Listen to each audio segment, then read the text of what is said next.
which is a capital offense, as I said. Otherwise, if he's all prepared for that because of what Iago's told him, the scene goes nowhere. There's Brabantio. I expected him to insult me. I knew he called me a son of a bitch. I knew he threatened to kill me. I knew all this, and so what? He's got to look at Brabantio in the street and be just so taken aback. The last time he saw him, ask that question if you're playing the part of this character. What did he say to you the last time that you were with him? Well, what transpired in him? He's got to see the pain, too. I mean, this eventually kills Brabantio. Of course. He's got to see a little bit of that, too. That's why we don't want to see a typical father, and whether it be today, contemporarily, or Shakespeare, running around, oh my God, oh my God. That's why I said volume's a killer in that opening thing with him. And it can be a killer here, too. The more he goes inside, now there are times he forgets himself. There are times he gets carried away, Brabantio he's not objective anymore. That can happen, too. Okay, he says, what does he say here? My services, which I have done the Signore, shall out-tongue his complaints. So we see his plan already. We see this is not a fool. It's going to be my word against his complaints. 'Tis yet to know. Now we have a parenthetical here, a longer one. This is where we, sometimes you get lost in a parenthetical, and by the time you get back to the original line, you forgot what the hell you were saying. Or it sounds that way anyway. 'Tis yet to know, which when I know that boasting is an honor, I shall promulgate. It's almost a joke he's making there. He said, because it won't ever be an honor as far as he's concerned. He knows that. But anyway, I fetch my life and being, and this should all tie together. I fetch my life and being from men of royal siege, and my demerits may speak unbonneted to as proud a fortune as this that I have reached. So, from, may, as, line to each one. And there's no break there. That's one. Now, if you can take out the parenthesis when you're working on the line, I would strongly suggest it. Why sweat it with the parenthetical? Get rid of it to start with, especially if it's a longer one. And there are longer ones than this. 'Tis yet to know, I fetch my life and being from men of royal siege. And there will be a break between 'tis yet to know and I fetch my life. But that will come from when you have it in parentheses. So it's automatic. But there's going to be a color there that you won't have if you work on it with the parenthetical and then put it in. And it will just compound. There's a certain tone that you continue when you get back to the line. He's not lost the thought. There's no reason why he should lose the tone.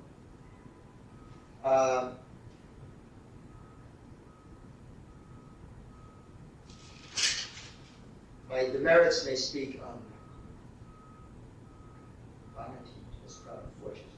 which in other words, I don't have to humble myself. I don't have to take my hat off or whatever. The thing Iago was talking about in the earlier scene with the two men who took their hats off-capped to the royalty. Well, let's use that as an analogy here. In other words, I don't have to do that. I don't have to take my off-capped. I don't have to be unbonneted.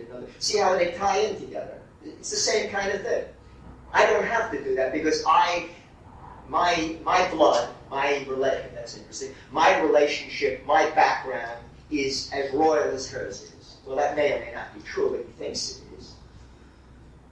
By the way, I hate to miss anything as we go along. We will when we get back to certain things.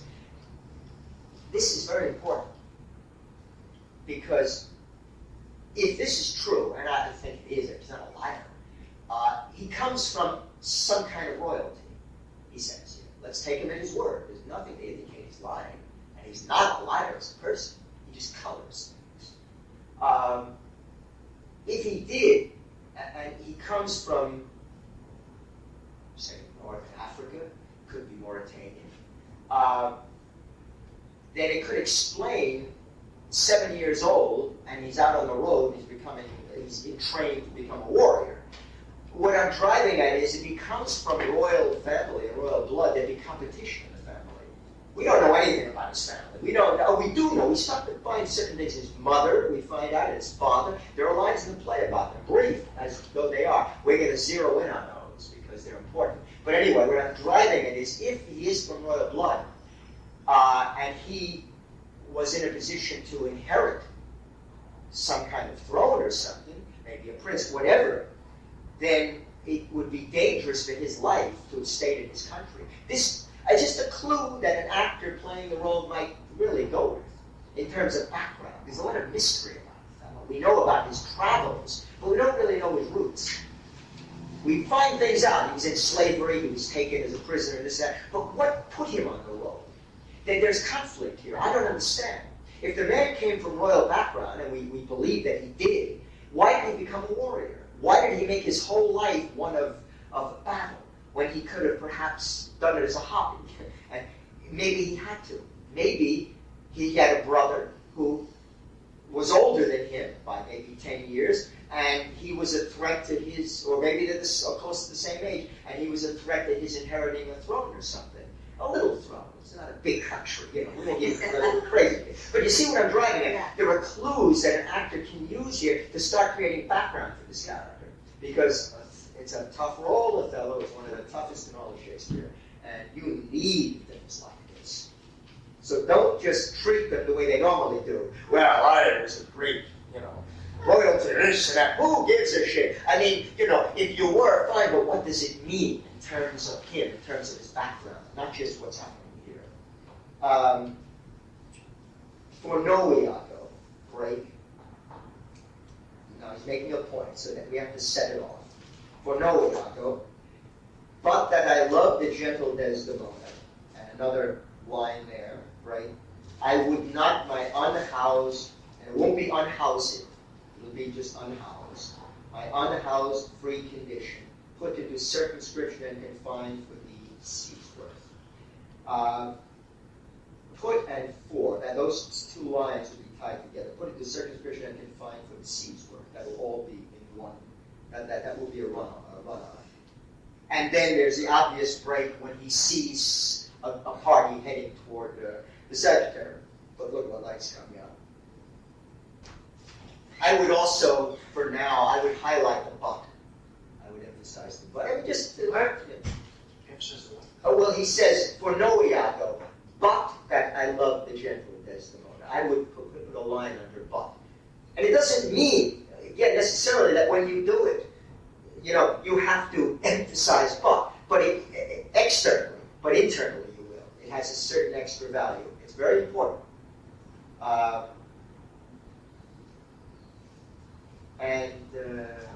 Any question about that area, just from either character in terms of what's happening, anything, I don't know, a word, a line, so we can clear it up now before we go back.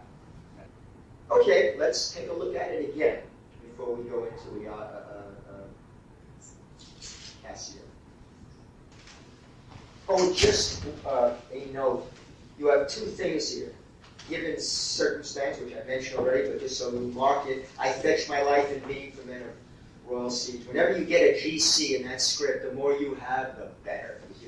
And that's fortification, especially for your character. And a C at the bottom of this area we just did, for character. It's not given certain. Character, very important.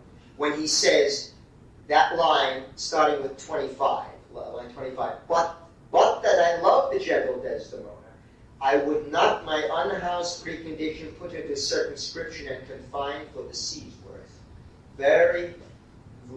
It's a revelatory line about the character. Because this is a man who prizes his freedom above everything else. There's nothing wrong with that. And now he's married, and he knows that it's going to, interfere to a certain extent. Okay, let's go back and take a look. Though in the train of war I slay men, yet do I hold it very stuff of conscience to do no contrived murder. I lack iniquity sometimes to do me service.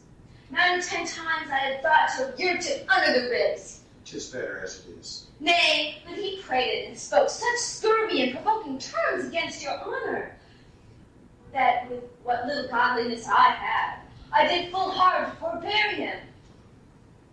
But I pray you, sir, are you fast married? Be sure of this, that the Magnifico is much beloved, and hath in his effect a voice potential as double as the Duke's. He will divorce you, or put upon you what estranging grievance the law, with all his might to enforce on it, give him cable. Let him do his spite. My services which I have done to Signore shall outtongue his complaints. 'Tis yet to know, which when I know that boasting is an honor I shall promulgate, I fetch my life and being from men of royal siege, and my demerits may speak unbonneted to as proud a fortune as this that I have reached for. Have reached. Period. Yeah. For no, Iago, but I love the gentle Desdemona. But that. But that I love her.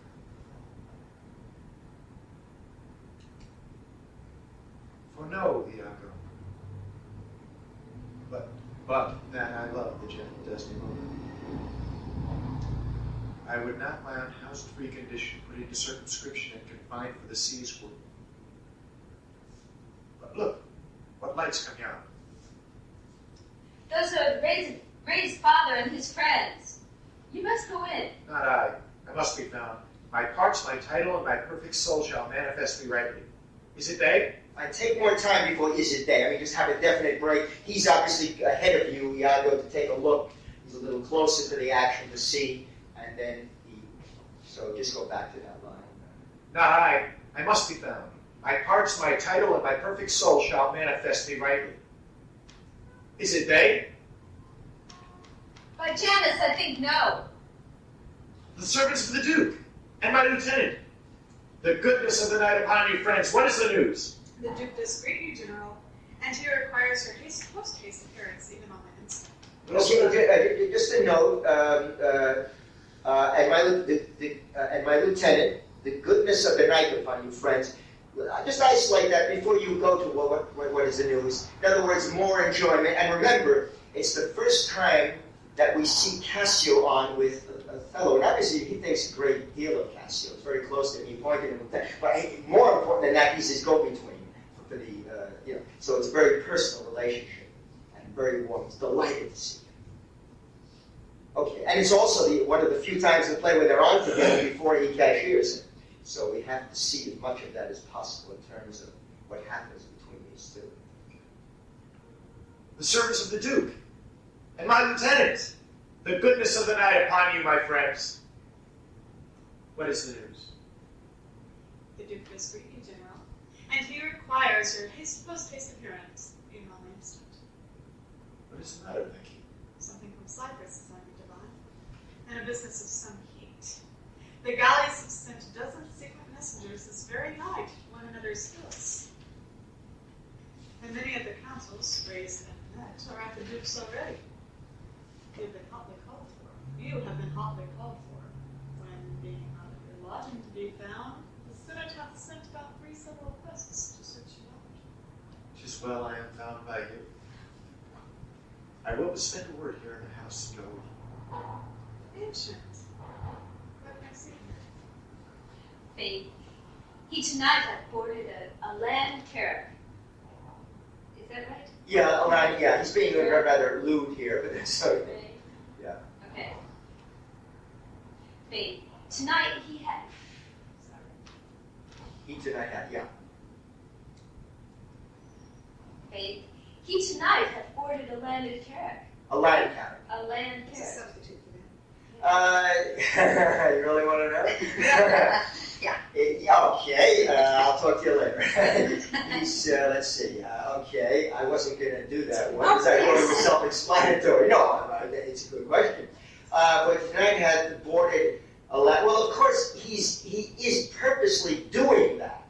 So I'm not trying to evade an answer. It's just that if I say to you this is what he means, what he's saying is the color. He wants the color. He's being sarcastic and coloring it that way. He's using a metaphor, in other words, purposely. You know what I'm saying? So if you want to know what he means by the metaphor, he's mounted a very attractive woman, a very prized woman. Oh, so he's talking about Desdemona. Okay. And it should have that color with Iago, because Iago, when he talks sexuality, it's always lewd. But I mean in ways that, it's a very vivid imagination. as does Othello, we will find out. And so, but he manages to come up with the damnedest pictures, or the damnedest metaphors, that are all always undesirable. It's not about even lewd, they're bad. You know what I mean? And it tells us a lot about where he's coming from. But they're also funny to a certain extent, depending on where you're coming from. Okay, let's go back a step to as well. I am found by you. Okay, just before he goes off. Oh, in fact, let's go to after he goes off. There's no need for that last line. Ancient, what Macy here with Cassio. Yeah. Line 49. 12, yeah.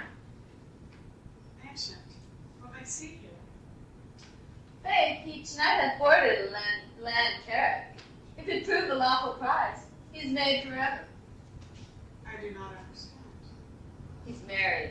To who? Married to... Come, Captain, will you go? Have with you. Here comes another troop to seek you. Yeah. Here comes another troop to seek for you. It is Provencio. General, be advised, he comes to a bad intent. Hola. Stand there. Holla's good. Holla? Yeah. Holla, stand there. Okay, hang on a second. I just want to go back over this. So, yeah, he's kind of holding them there. Yeah. Well, like, hold your ground. Just want to see who is it and whatever. And Yeah, because I just kind of rushed on. When Iago sees a party heading in, he does believe that it is Brabantio. He doesn't expect anyone else, and it is a soldiers or whatever. So he would assume that that's who it is. He's taken aback when he says, "By Janus," I think no. He's a little confused. Who is this? So again, take nothing for granted. Well, what is going on here? He doesn't know. Now, we were talking about interplay in subtext between Iago and Cassio. Well, there's also a lot between Othello and Cassio, because Othello, there are things they can't say to each other here that they know about, of course. So we're playing a little game here. Cassio and Othello are the only ones who know what's going on in terms of the marriage, supposedly. So Cassio has to be careful what he said. So they're looking at each other a certain way. They're reading each other, but no one else is, Okay, so there's a lot of warmth there, and my lieutenant, he just comes out of it, Iceland, that area. And remember, he's filled with love. Nobody, the world loves a lover, and that's what he is. So it'll show even more with Cassio here. But he always loves to see Cassio. Cassio, Desdemona. Desdemona equals Cassio. Later on in the play, that's going to take on another connotation. But for now, it's a wonderful one. And so who will he love more? Who is the person he loves more than anyone else in the world except for Desdemona? Who but Cassio? And if that's true, imagine what it's going to be like to find out or think that this man is having an affair with his wife. My God, it's not just... And when they do the play, try to remember who did Cassio in the show. I don't mean the name of the actor. He may not be known. Try to even remember it when he was on stage. You don't, and you should. These roles should stand out, not out of proportion, but you should be vivid with these characters. They're good characters if they're done right. And it's important. Relationships. And we'll see the beginning of it here. So this is not purely an efficient scene. He comes in, I'm more concerned about the relationship between Cassio and Othello than I am about the fact that he's come to tell him to go to the Duke's. Okay? That'll take care of itself. But otherwise, I can have somebody else come in instead of Cassio to tell him to go to the Duke. Why Cassio? When he says the Duke does greet you, General, then of course Othello, he knows. 98% thanks. However, I won't say 98, I'll say 70%. There's another 30% involved here, and that is maybe Brabantio has gone to the Senate and made his appeal already, and that this troop that has come is to bring him there with the accusation. It's possible. So again, we can't take anything for granted. So he's concerned. He doesn't know. He tells him what it is. Well, he says, what is the matter, think you? Now, is it about Brabantio, or is it about what I hope it is, the Cyprus Wars? He says something from Cyprus. Whoopee. So, again, don't take it for granted until he says it. And when he does say it, wonderful. It'll be even more wonderful now than it would have been, because it's not bad news. Yeah, so it's not just good news, it's not bad news. So what we've gone from Brabantio to Cyprus. Wow. And he is dying to go to Cyprus. Imagine being off stage for 9 months or whatever. If you're an actor, well, this is his work. And then he says, it is a business of some heat. So in other words, it's imminent, beautiful, wonderful. The timing is excellent. And he's fortified. The more he hears, the more he says Cassio, the more Othello is filled with joy. Now, just so there's no confusion, the galleys have sent a dozen sequent messengers this very night at one another's heels. That's not for Othello. It's nothing to do with Othello, not directly. That's for just to get the word out to others that they need to come. Okay, the galleys are the ships that will go to Cyprus. They've sent people out from the ships. So, just so that's clear. And but it creates an urgency overall, not just with Othello, but for everyone, that the word's going out. In other words, they're preparing the ships, because that ship with Othello on it is going to go out tonight, or this morning. Okay? It's going to leave in a couple of hours. There's going to be enough, maybe 3 hours. There's enough time for them to go to the Senate, resolve the thing with Brabantio, and then the Duke says to him, in 1 hour, you're going to leave in an hour. Or rather, excuse me, he doesn't. Othello says to her, to Desdemona, I have an hour to spend with you. That's got to be clear. So he's leaving in 1 hour after that scene. Okay. Desdemona does not leave right away. She leaves like maybe a week later. And that explains the lines when they arrive in Cyprus. Because Cassio says they came 7 days earlier than they expected them to come. Okay. So all these things tie together. And it's also going to help the time element in terms of what happened on the way over, because I've got some ideas for what transpired, what could have transpired on the, when they came from Venice.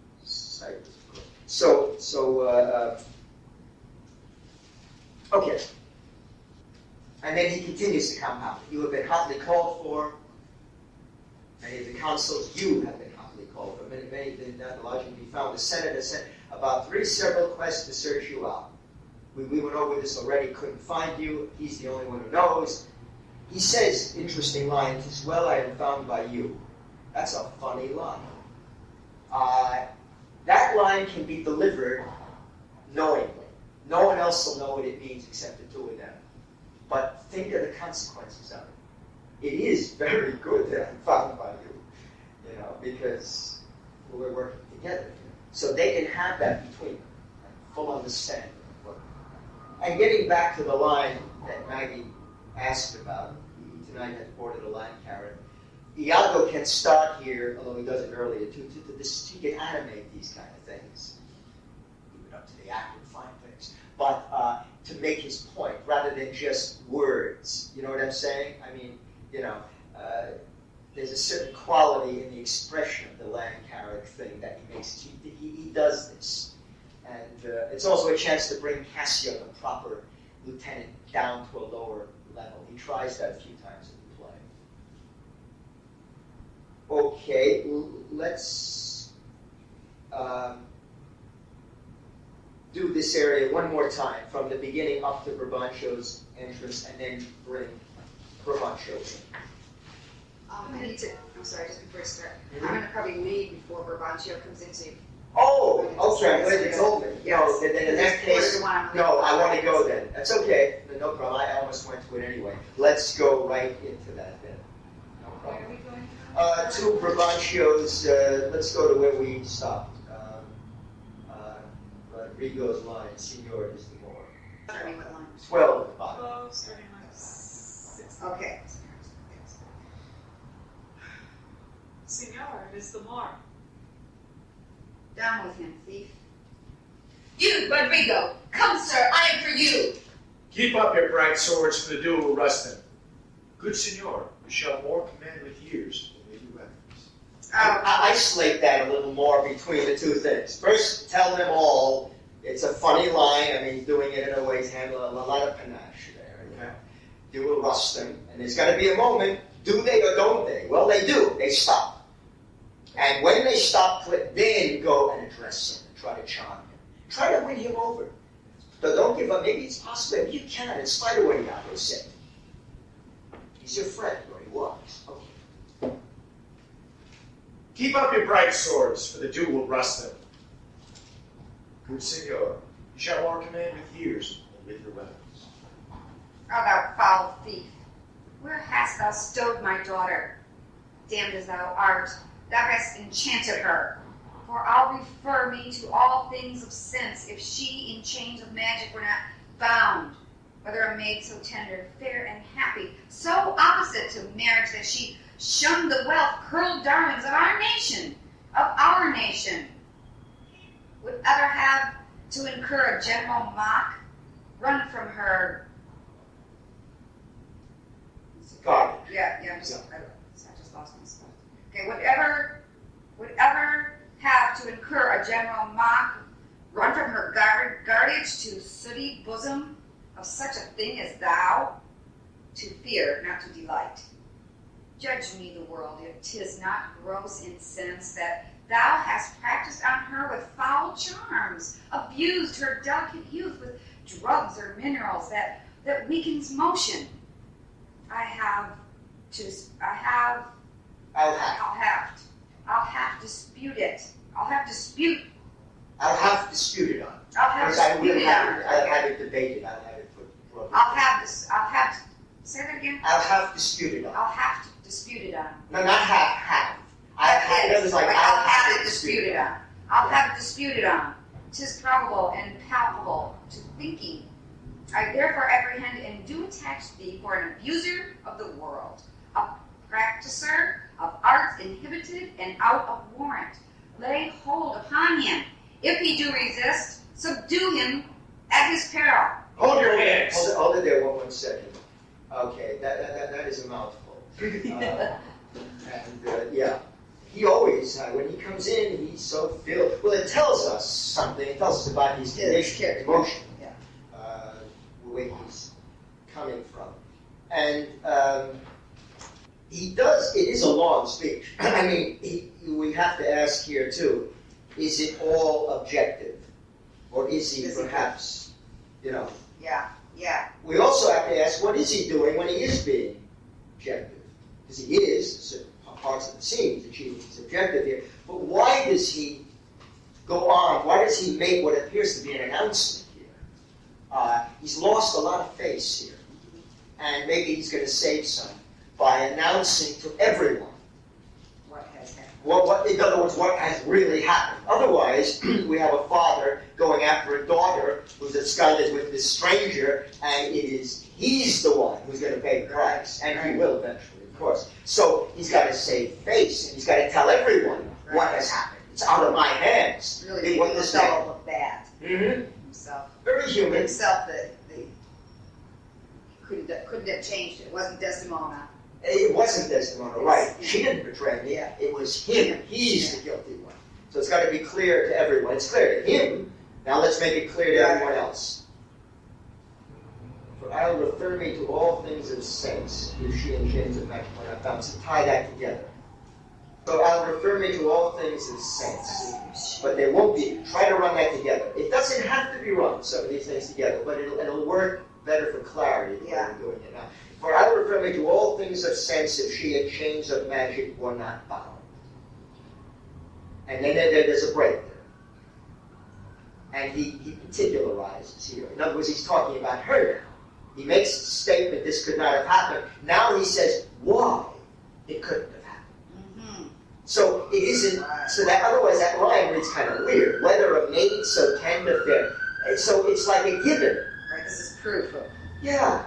So he's not stating it he's not trying to prove anything. It's a given. It's so obvious. I know. So it's like incredulous. Okay. Disbelief that it could be anything else. Right. whether a maid, excuse me, whether a maid so tender, fair, and happy. And it can, that quality can infect those lines there. So opposite to marriage, that she shunned the wealthy, curled darlings of our nation would ever have. Otherwise, it could come out the other way. It could come out a very obvious way where he states it. Whether a maid so tender, fair, and he, that boom, boom, boom. But then he's just stating what's in the words. The other way, the words are there. The words already make the statement. But now the actor or the character can color it in such a way where he'll highlight it even more by it being a given. Yeah. So, okay. If she enchants a magic when we're not bound, there's a break, whether a maid, and now he talks about what, so tender, fair, and happy, there can be a break there. Now, it gets in parentheses. He's on the same thing, but he's highlighting. So opposite to marriage, that she shunned the wealthy, curled darlings of our nation. End of the parenthesis. And he continues with the original expression, would ever have. And another parenthesis, it gets a little tricky here, to incur a general mock, would ever have run from her garden to the sooty bosom, and tie that together. Bosom, it's a run-on, the sooty bosom of such a thing as thou.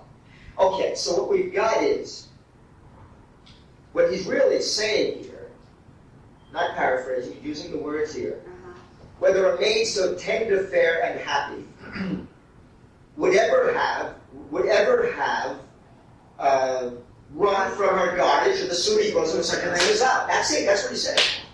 Okay, that's got to be clear. Whether a maid so tender, fair, and happy would ever have run from her garden to the sooty bosom of such a thing as thou. That's all we have to know. The other, everything else in there that's in parentheses is highlighted. Right. And then you'll have the intonation that we need. Because you've got parenthetical, then you got some more of the line, then you got another parenthetical, then you got some more. We're going to get into more of that as this play progresses. And then to fear not to delight would be another parenthetical? Absolutely. To fear not. He doesn't let, he keeps highlighting. Rolling. It's, in other words, what he's really saying with everything that's in parentheses is, in effect, if we could take all of them and put them together as one thing, it is so obvious, it's so blatant what she is, Yeah. And, but then that's also what he's saying with the other statement. Right. But he's just highlighting even more. Yeah. It's very personal. He puts in personal things. Like to fear, not to delight. He's getting, he's not saying that she'd never walk with a stranger, but to walk with you, who would put the fear of God into someone because you're so ugly and disgusting. We had dinner last night. You didn't tell me any of this. Othello turns to him and he says to him, does that mean we're no longer married? Something like that. And everybody laughs and we know we did it the right way. But it sounds weird, but the fact is, you got to ask the character doing Othello, what was the last thing he said to you when you had dinner with him? What was his last responses to what conversation did you have? Talk about polarities. I don't care what Iago said. I don't care how much Iago has prepared Othello for what's coming. There's no preparation for this. He knows what he's gotten from Iago is that Brabantio is furious. Well, he knew it would be. And maybe he's acting a little nastier than he thought he might. But that doesn't mean that Othello has given up on trying to persuade. Because obviously, he starts off, the first thing he says after the thing about the blades, the duo rustum, is, good Signor, you shall more command with ears than with your weapons. That's a charming line. That's not a belligerent line. It's not a defensive line.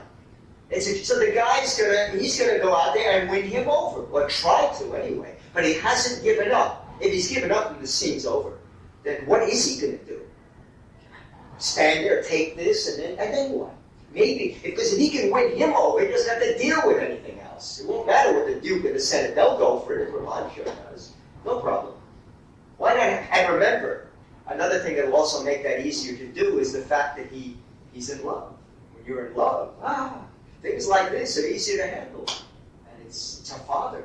Well, that's another reason. And if it wasn't for him, she wouldn't be on this earth. I know it may sound we're thinking romantic terms. Yeah. This is our father. God bless you. God bless you. You know, it's you that made her or whatever. The mother had something to do with it. But she's not here, so let's go back to Brabantio again. Wait, I want to finish that. There was just a little more there. To fear, not to delight is parenthetical. Yeah, and then he judge me the world. Yeah, now it's getting subjective. He's announcing this thing to make it clear to everyone. If 'tis not gross in sense, and this will tie together, a run-on. If 'tis not gross in sense that thou hast practiced on her with foul charms. I want to avoid short areas here. Break at the charms. So he continues the scripture. Abuse her delicate youth with drugs or minerals that weakens motion. That will be a run-on too. Minerals that weakens motion. And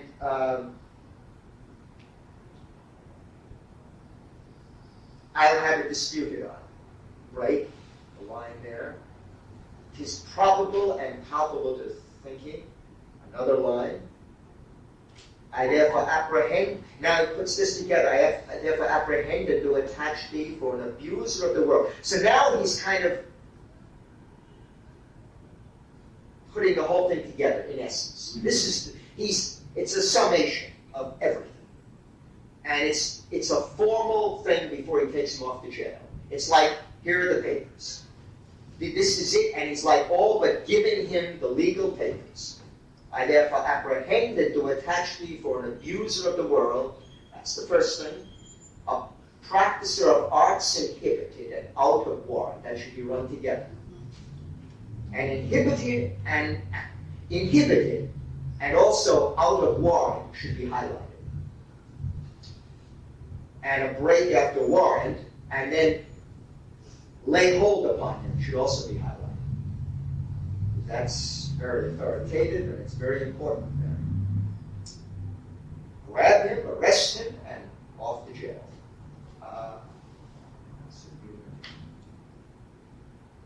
Let's do that area when Brabantio, just before he comes in, when Iago says it. Starting with Iago. With you, Rodrigo? Or is Okay. Just before, yeah. It is Brabantio. General, be advised, he comes to bad intent. Paula, stand there. Senor, it is the war. Down with him. Thief. You, Rodrigo, come, sir, I am for you. Keep up your bright swords, for the dew will rust them. Good senor, you shall more command with ears than with your weapons. Oh, thou foul thief, where hast thou stowed my daughter? Damned as thou art, thou hast enchanted her. For I'll refer me to all things of sense, if she in chains of magic were not bound. Whether a maid so tender, fair, and happy would ever have run from her guards to the sooty bosom of such a thing as thou. Let me just do that last part. Should whatever have run from her guardage to the sooty bosom of such a thing as thou. Judge me, the world, if 'tis not gross in sense that thou hast practiced on her with foul charms, abused her delicate youth with drugs or minerals that weakens motion. I'll have it disputed on. 'Tis probable and palpable to thinking.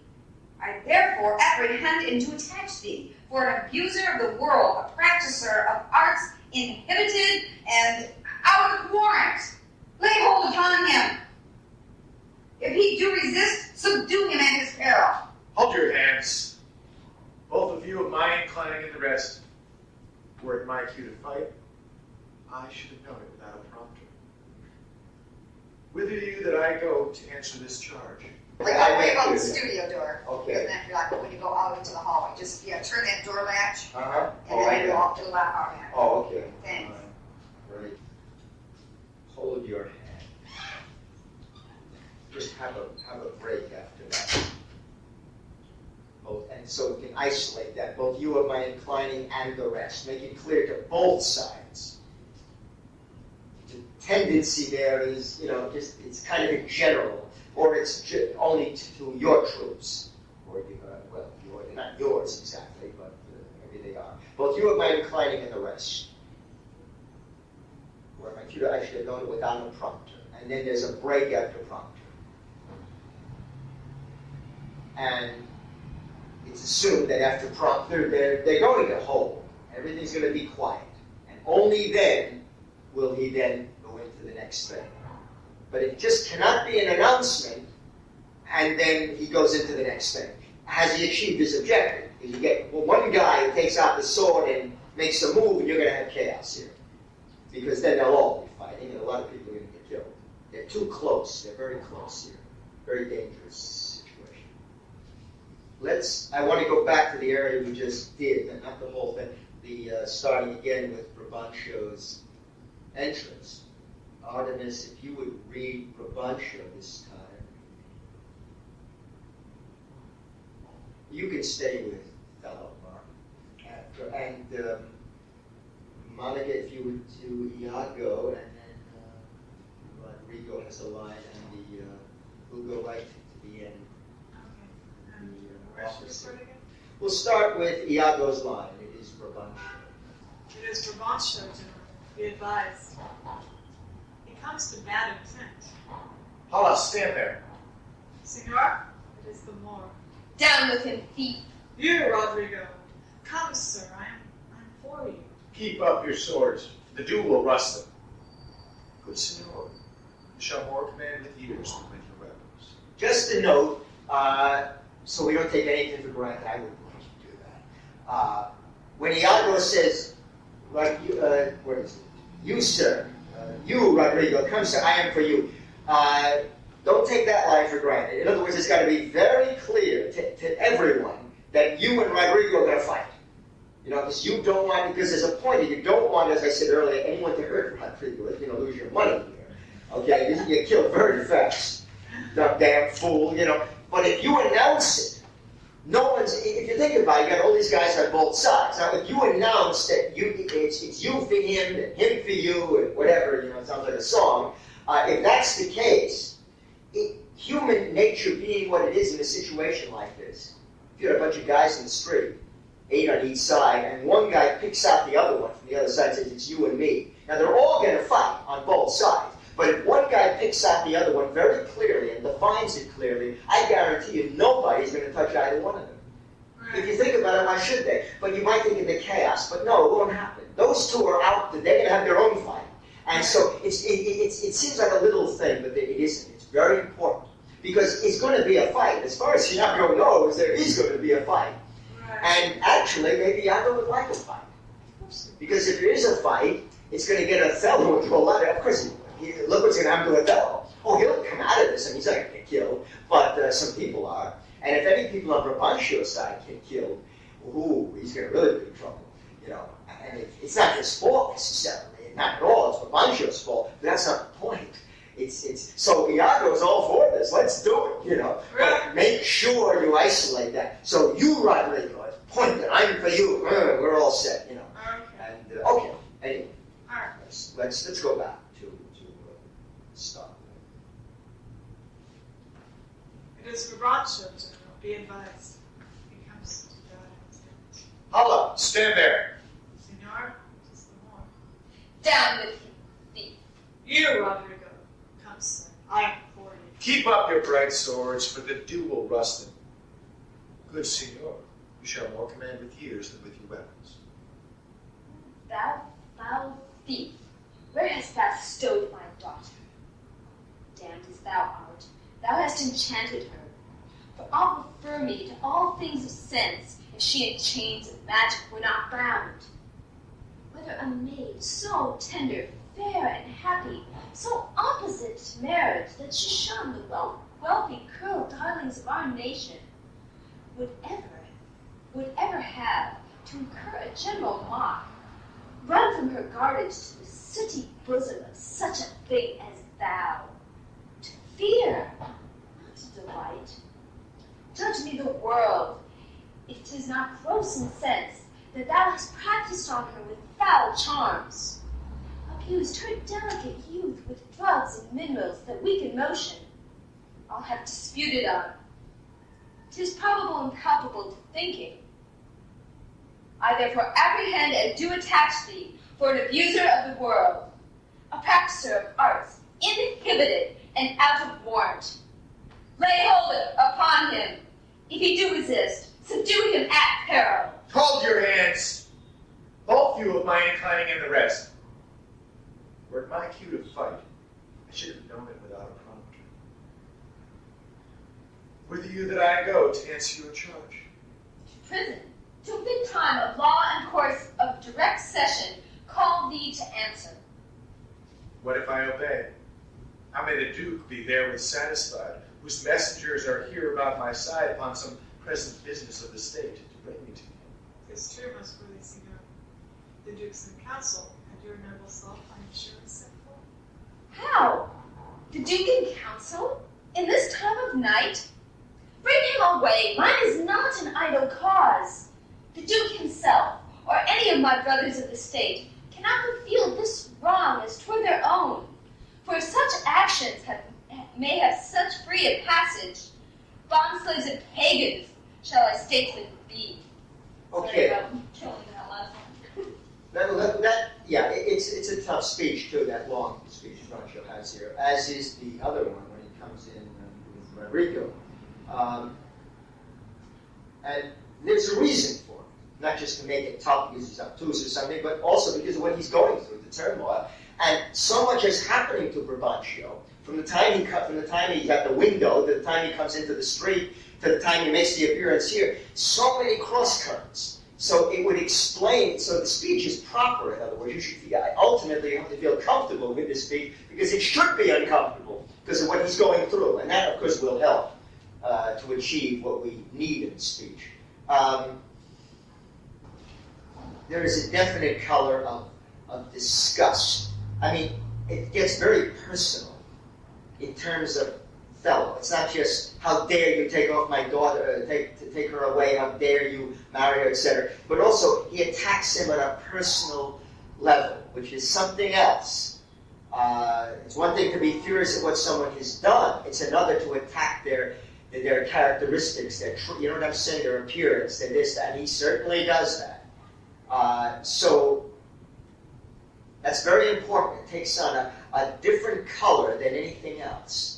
I'm talking about the sooty bosom, to fear, not to delight. In other words, it's with disgust.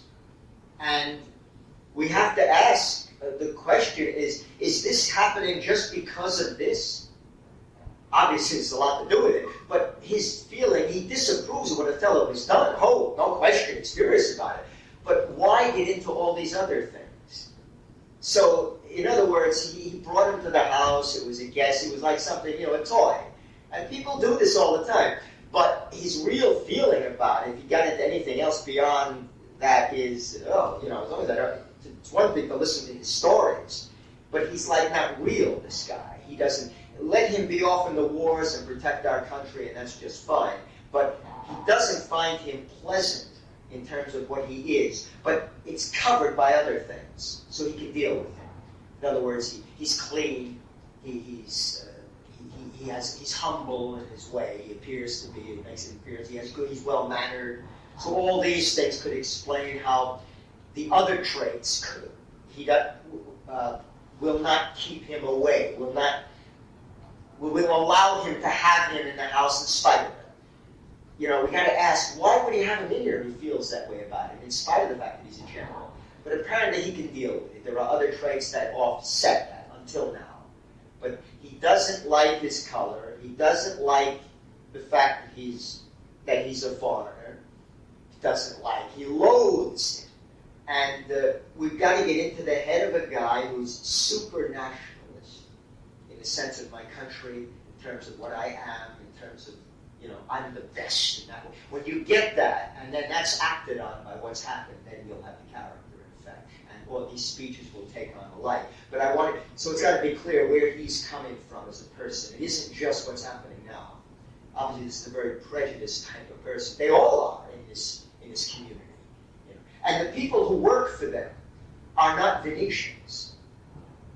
The only ones who are the Venetians, there are some who live there because they're Venetian, But the ones who control the government, they're the Venetians, but no one else, no foreigners.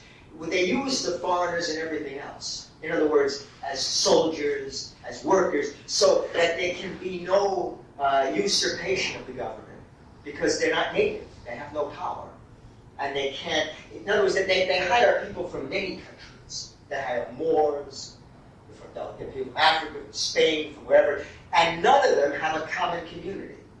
So they can't rally together and ever become a force against the senators. It's important to know this kind of thinking. Now, historically, it's correct, but it's important to be aware of it. Historically means nothing if we can't use it. And we can use it because it takes on a very, it explains the personality of these people. And he represents one of the foreigners. Not just that he's a Moor, he's one of many. They have all kinds of people working and killing for them and whatever. Othello, I isolate that more still. Keep up your bright swords, but if you will rust. Remember, he's a man in love. Everything he says, including that line, and certainly the line to Brabantio, is infected by this. So there's the charm. The man is, and he can be charming, Othello. It isn't just because he's in love that he's become charming. He's capable of charm. And, but even more so now, of course, because of how he feels. There's a tremendous amount of goodwill that emanates from him throughout, up until the, as I said, the temptations. And good signor, you shall more command with years.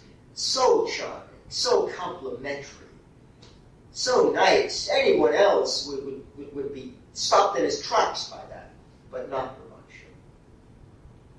Okay, then he says, after his whole speech, Brabantio's speech, he stops them, he calms everyone, but for the moment, I should have known it without a prompter. There's a break here. Now, addressing Brabantio, whither will you that I go to answer this your charge? He's holding the cards here. Okay? I don't mean to get cute and to get sanguine. I'm not talking about that. What I'm saying is that he has an advantage here, and he's going to use it. He wants to get to the Senate. He has to go to the Senate. And they're going to go to the Senate. And this is his way of telling them they're going to go. Because what can Brabantio do? As soon as he tells them the facts, Brabantio cannot say, no, you're going to prison first, and then we'll tell the senator. There is no way. And he knows this.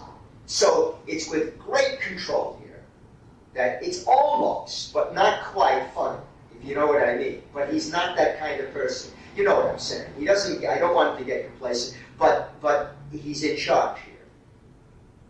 And he says to prison. Well, he knows he's going to say that. Where else is he going to go? And then he says, what if I do obey? How may the Duke be there with satisfied? Now, there should be a break there. And then you've got a breath on the rest of the last three lines. Otherwise, you're going to be huffing and puffing, and you shouldn't be. There's no need to throw that all together. How may the Duke be there with satisfied? That's an ending, in a kind of ending. And then he explains what he means by that. Make the statement, and then, after the break, explain it. Whose messengers are here about my side, and that's all tied together. Upon the present visit of the state to bring me to him. Now Brabantio is thrown here. He doesn't know anything about this. They haven't even called him tonight to the council. They would have, they just didn't have time. You know, they would have, because he's important. He's a vote, a couple of votes. They didn't bother because expeditious. But so he's thrown off his stride here. He doesn't know what to do. So he's thinking. As he says these lines, he's trying to find an answer. Otherwise, this whole thing becomes statements. The Duke in council this time of the night, and then it's a given.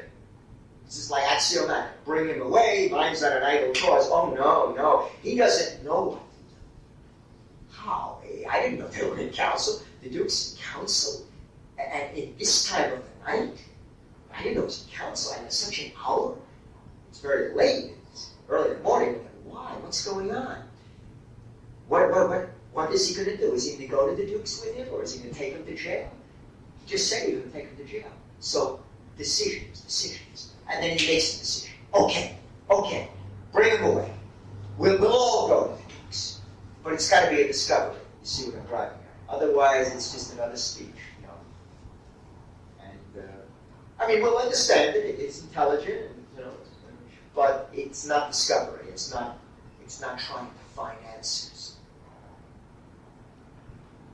And he's worried. He doesn't go off complacent. No way. Because now other elements entering into it. He's concerned now. But he still thinks he'll win. He really does. Because he's talking about tradition here. And it is a tradition.